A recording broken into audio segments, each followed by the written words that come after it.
Ej, stani, imam jednu vrlo važnu poruku za tebe. A ako se pitaš zašto mi se vraćaju bivši partneri posle 10-15 godina, ostani sa mnom jer imam odgovor za tebe. Većina vas smatra da se vraćaju zbog vas. Međutim, istina je sasvim drugačija. Oni se u stvari vraćaju zbog sebe.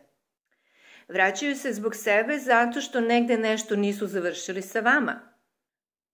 A ono što je vaše jeste kakav odnos i osjećaj imate prema tom partneru.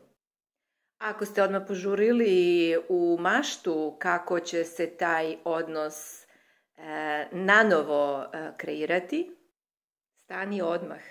Zato što u stvari su ovde u pitanju stvari koje nisu dovršene.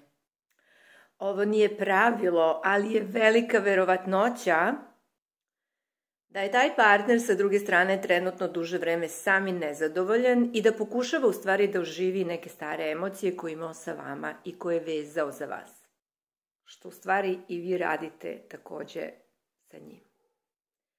Ono što je moja preporuka jeste da svesno uđete u sebe i da vidite kakve su negativne emocije, kao i pozitivne, ali bazirat ću se na negativne, koje vas vezuju za taj odnos ili tog partnera.